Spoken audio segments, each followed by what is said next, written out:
પંચમહાલમાં નીટના કૌભાંડ બાદ લગ્નની બોગસ નોંધણીનું કૌભાંડ સામે આવ્યું છે તો શહેરા તાલુકાના ભદ્રાલા ગ્રામ પંચાયત ખાતે બોગસ દસ્તાવેજ અને અધૂરા આધાર પૂરા વગર લગ્ન નોંધણી કરી દેવામાં આવી હોવાનું તાલુકા વિકાસ અધિકારીની તપાસ દરમિયાન બહાર આવ્યું હતું।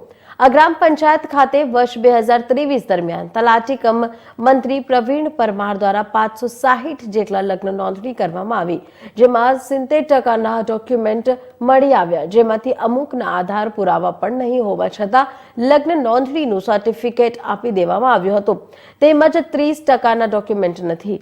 અને આ તલાટીએ ડિસેમ્બર માસમાં 100 કરતાં વધુ લગ્ન નોંધણી કરતા આ ગામના માજી સરપંચ ને સરપંચ સહિતનો દ્વારા રજૂઆત કરી હતી, જ્યારે તલાટીને 4 જાન્યુઆરી 2024 અહીંથી છૂટા કરીને જિલ્લા પંચાયત ખાતે મોકલી દેવામાં આવ્યા હતા। જો કે આ ગામના માજી સરપંચે ડિસેમ્બર માસમાં તાલુકા વિકાસ અધિકારીને આ બાબતે જાણ કર્યું હતું, ત્યારે તાત્કાલિક તલાટી પ્રવીણ પરમાર સામે આ 5 મહિના પ્રવીણ પરમાર સામે આ 5 મહિના દરમિયાન કેમ યોગ્ય કાર્યવાહી નહીં કરાઈ, એવા અનેક સવાલો હાલ લોકોમાં ચર્ચા છે। પ્રવીણભાઈ પરમાર સાહેબે જે તે સમયે લગ્ન નોંધણી કરી સાહેબ, તો અમે સીડીઓ સાહેબને જાણ કરી અને પછી અમે જાણ કર્યા પછી કહ્યું સાહેબ અમે યોગ્ય કાર્યવાહી થવી જોઈએ, આ દૂધ થઈ નહીં, કડકમાં કડક કાર્યવાહી થવી જોઈએ એમને। તમે ક્યારે જાણ કરેલી સાહેબ?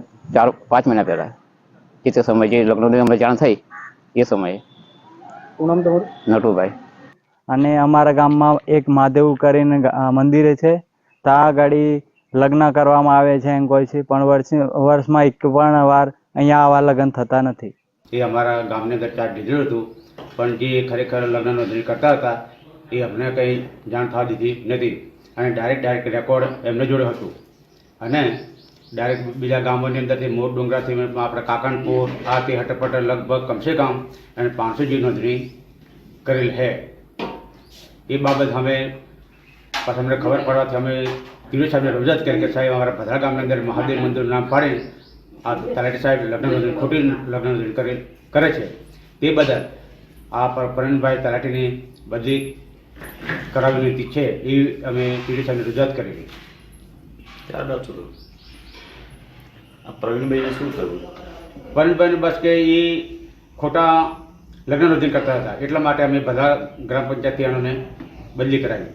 એ જે પ્રવીણભાઈ છે એ વાત એવી મળી રહી છે કે પૈસા લઈને લગ્ન નોંધણી કરતા તે શું છે હકીકત? હા સર, એ ખરેખર તો પૈસા લેતા કે નતા મને ખબર નથી, પણ એટલા બધી મને ખબર કે રેકોર્ડ એમના જોડે રહેતું, અને પૈસા તો લેતા જ હશે સર, પૈસા તો કમસે કમ લીધા જ છે એમને, અને એમને ખરેખર આદત પડી ગયેલી ખોટી, અને બધા ગામનું ખાલી બદનામી કરતા હતા, એટલા માટે અમને એ લોકોને આ બધી લગ્ન નોંધણી ગ્રામ પંચાયત બેઠા થઈ છે કે પછી કેવી રીતના થઈ? એ સર એ રેકોર્ડ એમના જોડે એટલે કંઈ ગોધરાજીને કરી નાખે, કંઈ ના કંઈ, અને ખાસ પડતી ભદ્રા પંચાયતમાં આવતા જ નહોતા, આવતા એટલે સીધા ડાયરેક્ટ રોડ બાયપાસ પાછા વળી જતા।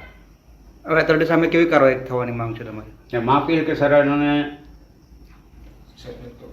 ના સસ્પેન્ડ કરો, એના કરતા તો ગવર્મેન્ટ પર નિર્ભર જાય, એટલે કે હવે એમના સ્ટાફની અંદર હું એ અમને લેવાની વાત છે આ, અને ખોટું કરે એટલે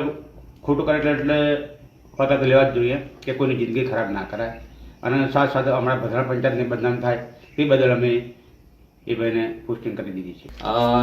મારી જ ભાણી ટાકાટુકા ગામની ભાણી ચાવડા ઝલકબેન અને મારા જ ગામનો છોકરો એને ઉપાડીને લઈ ગયો, એને ભદ્રાલા ગામમાં કંઈક પંચમહાલ જિલ્લાનું શહેરા તાલુકાનું ભદ્રાલા ગામમાં એને આવી રીતે કોર્ટ મેરેજ કર્યા છે, એની તપાસ કરવા માટે આવેલો।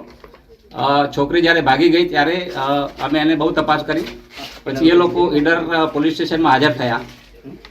છોકરાના મામો પોલીસમાં છે, રિટાયર્ડ પોલીસમાં છે, એટલે એને બધું આખું ષડયંત્ર કરેલું, અને એ લોકોએ ઈડર પોલીસ સ્ટેશનમાં એને હાજર કરી। અમે છોકરીને પૂછ્યું ભાણીને કે તું ભદ્રાલા કેવી રીતે પહોંચી, તો છોકરીએ એકદમ ના પાડી દીધી કે હું ભદ્રાલા ગામે ગઈ જ નથી, એટલે ટોટલી બોગસ આવા લોકો જોડે કાર્યવાહી કરવી જોઈએ અને તાત્કાલિક આવા લોકોને સસ્પેન્ડ કરવા જોઈએ। આપણે મોજે ભદ્રાલા ગામ તાલુકો શહેરા લગ્ન રજિસ્ટર માટેની જે વાત કરી છે એની અંદર છેલ્લા 6 માસની અંદર 500થી વધુ લગ્ન રજિસ્ટર નોંધણી થયેલા હોય એવું લાગે છે, અને એના રેકોર્ડ ચકાસણી કરતાં સ્થળ ઉપર મળી નથી આવેલા। પૂરતા પ્રમાણમાં અમુક રેકોર્ડ મળ્યા છે અને અમુક રેકોર્ડ મળેલા નથી। જે રેકોર્ડો નામ હતા એ અને એની અંદર બહુ મોટા પાયે ખોટા જ લગ્ન રજીસ્ટર થયા હોય એવું સાબિત થતું હોય. જી સાહેબ, આ તલાટીએ કયા સમય દરમિયાન આ બોગસ દસ્તાવેજના આધારે